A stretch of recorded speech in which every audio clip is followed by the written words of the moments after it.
नमस्कार, capital TV का prime time show देख रहे हैं आप और मैं हूं आपके साथ दिव्या सिंह। कोलकाता कांड मामले में आज जबरदस्त हलचल देखने को मिली। एक और मुख्य आरोपी संजय राय का पॉलीग्राफ टेस्ट हुआ। सीबीआई की टीम और एक्सपर्ट्स ने प्रेसिडेंसी जेल में झूठ पकड़ने वाली मशीन से उसका सामना करवाया है। करीब 4 घंटे तक चले इस टेस्ट के बाद सीबीआई की टीम जेल से बाहर निकल गई। वहीं दूसरी ओर दरिंदगी वाले अस्पताल में करप्शन को लेकर ताबड़तोड़ छापेमारी हो रही है। सीबीआई की टीम ने पूर्व प्रिंसिपल संदीप घोष के घर भी तलाशी ली। आर्जिकर मेडिकल कॉलेज और अस्पताल में संदीप घोष की टीम में रहे देवाशीष सोम और संजय वरिष्ठ के घर के भी छापेमारी हुई है। सीबीआई ने 15 ठिकानों को खंगाला है। वहीं सीबीआई के तगड़े एक्शन के बाद से कोलकाता में अफरा तफरी का माहौल कायम हो गया है। आज इसी पर चर्चा करेंगे। मेरे साथ स्टूडियो मौजूद हैं कैपिटल टीवी के editor in chief doctor Manish Kumar. Doctor साहब, स्वागत है आपका। धन्यवाद। सीबीआई के एक्शन से तो अफरा तफरी मच गई है। देखिए, सीबीआई 2 काम कर रही है। एक, जो उनको ओरिजिनल केस दिया गया, डॉक्टर बीटा की हत्या कैसे हुई, कौन हत्यारा है, कौन रेपिस्ट है, गैंग रेप हुआ, एक आदमी ने किया, एक ये मसला है। और दूसरा, कल हाईकोर्ट ने इन्हें ये प्रिंसिपल कम गुंडा कम टीएमसी दलाल कम पता नहीं क्या क्या ये कुकर्मी, इसकी भ्रष्टाचार के जांच के आदेश दिए गए। सीबीआई को केस सौंपा गया। ये 2 अलग अलग केस हैं। अब बड़ी जानकारी ये मिल रही है कि दोनों एक दूसरे से रिलेटेड हैं, क्योंकि कुछ रिपोर्ट्स ये आ रही हैं कि सीबीआई ये जानने में इंटरेस्टेड है। और ये क्यों? क्योंकि जो लोग, ये जो आरजीकर हॉस्पिटल के बाहर जो प्रोटेस्टर्स और मेडिकल फ्रेटर्निटी के लोग वहां बैठे हुए हैं, वो ये कह रहे हैं कि उनको ये अब शक हो रहा है कि कहीं ऐसा तो नहीं कि टारगेट किलिंग था सबक सिखाने के लिए। कहीं ऐसा तो नहीं कि डॉक्टर बिटिया को कॉलेज के अंदर जो गोलमाल चल रहा था, जो भ्रष्टाचार चल रहा था, जो लोगों को कुछ मालूम है, कुछ लोगों को बहुत सारी चीजें छिपी हुई भी है, तो क्या वो सारे राज इस डॉक्टर बिटिया को मालूम चल गया था, इसलिए उसको रास्ते से हटाया गया? कारण क्या है? 3-4 चीजें समझिए। ये सवाल वहां के मेडिकल फ्रेटर्निटी के द्वारा उठाया जा रहा है और सीबीआई के सोर्सेज बता रहे हैं कि they are investigating into it, कि कहीं ये जो संजय राय नाम का गुंडा, ये टीएमसी का कार्यकर्ता जो अपनी मोटरसाइकिल पे कलकत्ता पुलिस का स्टिकर लगा के चलता था, आप ये देखिए इसकी हिम्मत और हिमाकत। ये आए दिन, ये बेसिकली क्या था, ये संजय राय जिसको आरोपी बना करके आपने पेश किया है, जिसको गिरफ्तार कर रखा है आपने, ये तो इस प्रिंसिपल का लठैत था, बाउंसर। कलकत्ता पुलिस, बताइए 60 लोग, भाई वहां पे पुलिस की भी ड्यूटी होती है। प्राइवेट गाड़ी में लगा हुआ स्टिकर कोई भी आकर के बोलेगा भाई तुमने क्यों लगा रखा है, लेकिन वो कर रहा था। इसका मतलब क्या है कि पार्टी का आदमी था वो, प्रिंसिपल भी पार्टी का आदमी है। तो कहीं ऐसा तो नहीं कि प्रिंसिपल ने इसको आदेश दिया? यही जांच का अब मुख्य बिंदु है, केंद्र में आ गया। ये कई सारी रिपोर्ट्स अब इस ओर इशारा भी कर रही है। अब ये क्या हो रहा है, अब इसको जरा समझते हैं। क्यों ये शक पैदा हो रहा है, क्यों ये सवाल उठ रहे हैं? आज पॉलीग्राफी टेस्ट हुआ, पता चल रहा है कि वो बड़े आसानी से सारे सवालों को जवाब दे रहा है, लेकिन एक खेल कर गया वो। जब कलकत्ता पुलिस पकड़ी थी तो उसने कह दिया गुनाह कबूल कर लिया।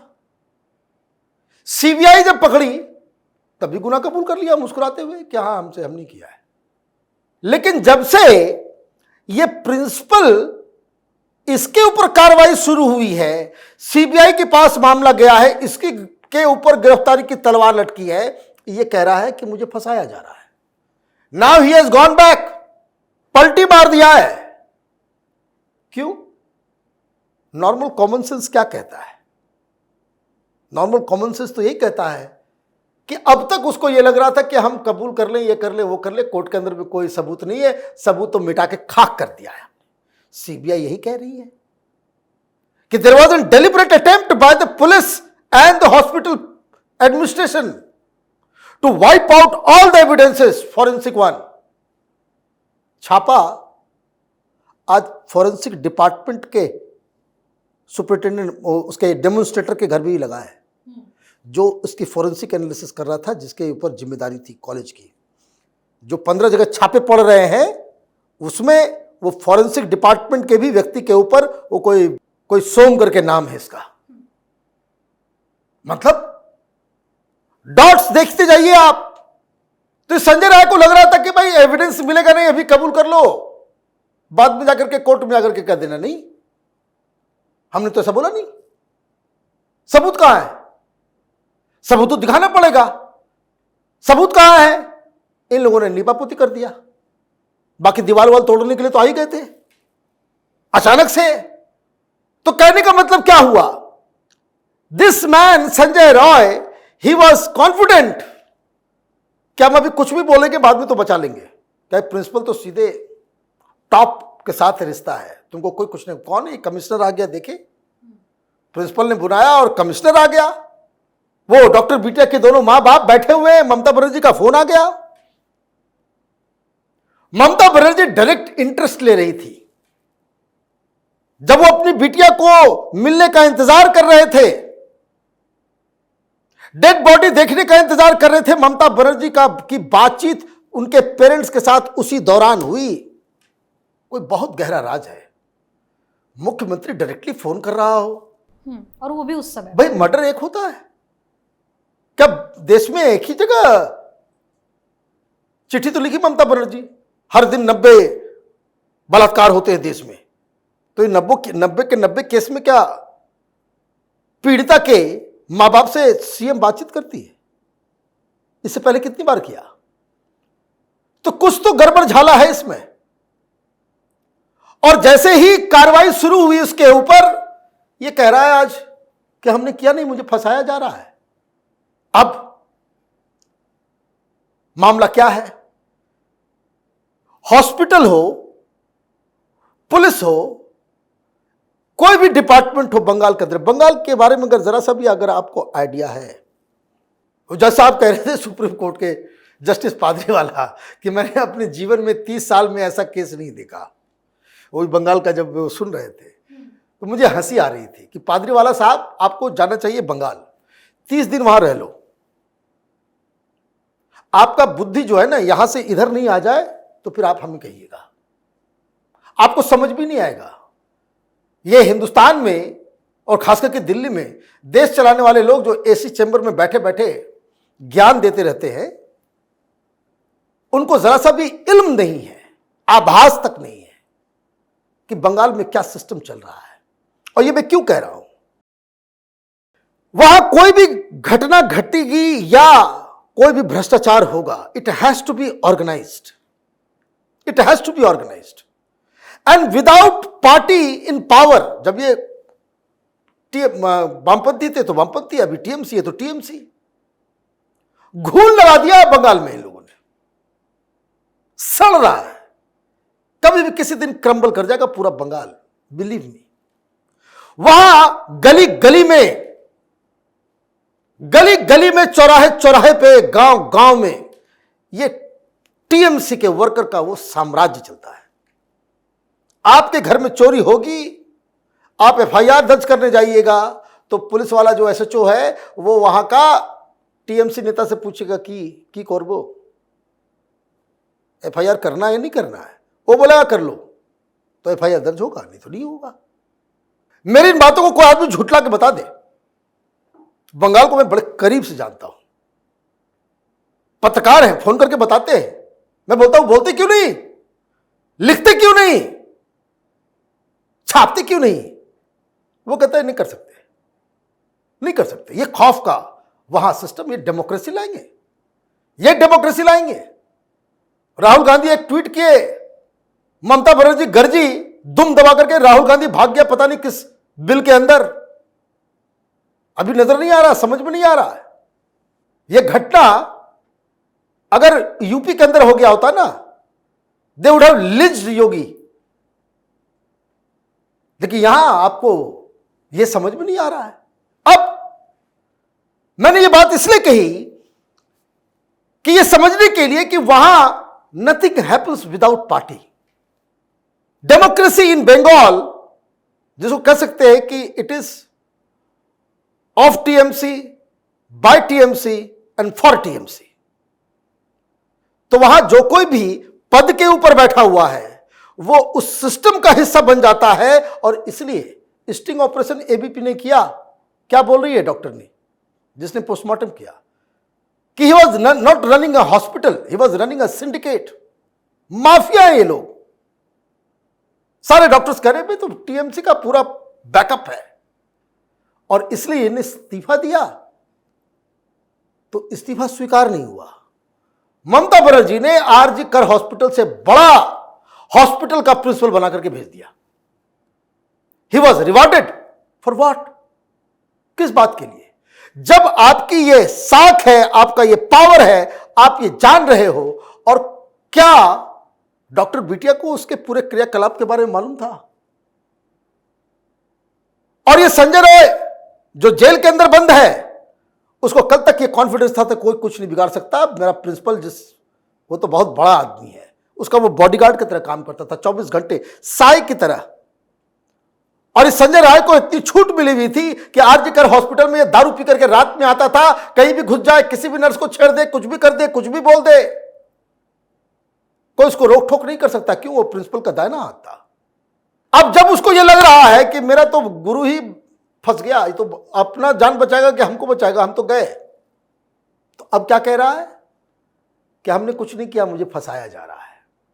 अब आगे तो सीबीआई अभी के सूत्र ना ही कुछ आगे बताएंगे ना कुछ, लेकिन जांच, यह खबर जरूर आ गई है कि जांच अब इस लिंकेज को देख रही है कि जो भ्रष्टाचार चल रहा था और जो बच्ची की मर्डर हुआ है, वो उसमें क्या कोई कनेक्शन है, कोई लिंक है।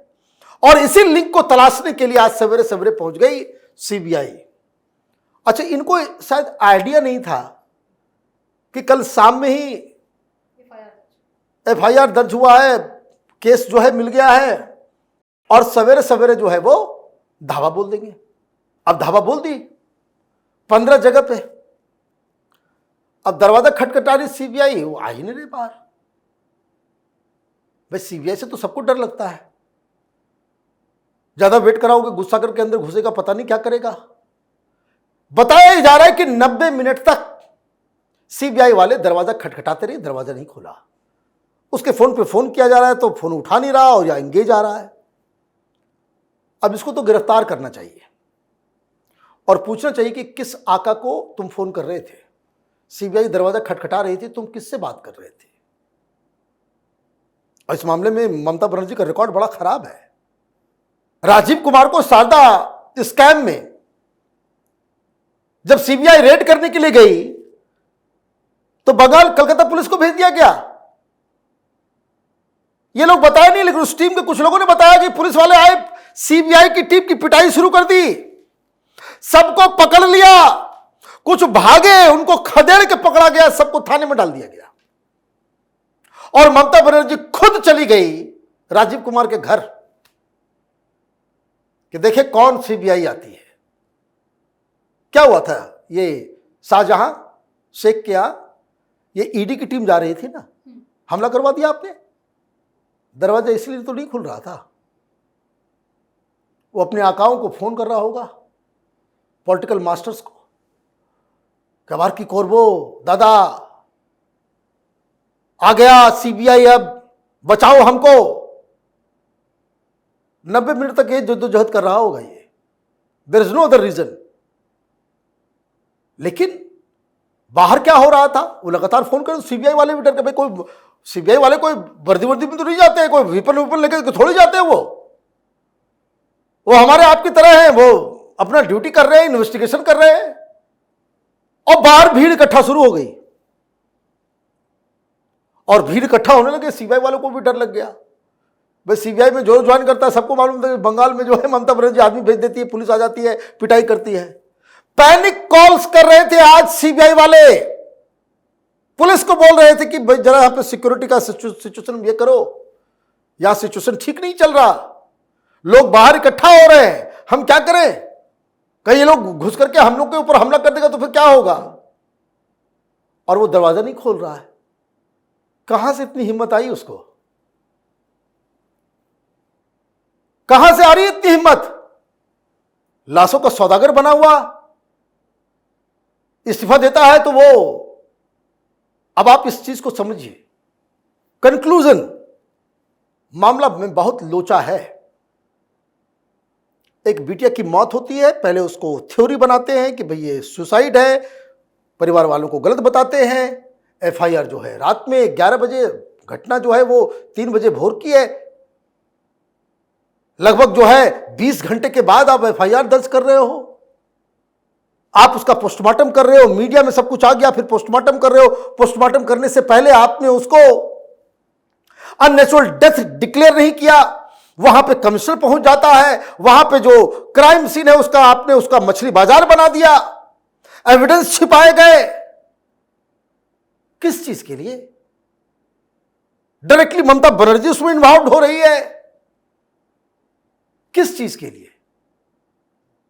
तो सीबीआई का investigation I think is in right path.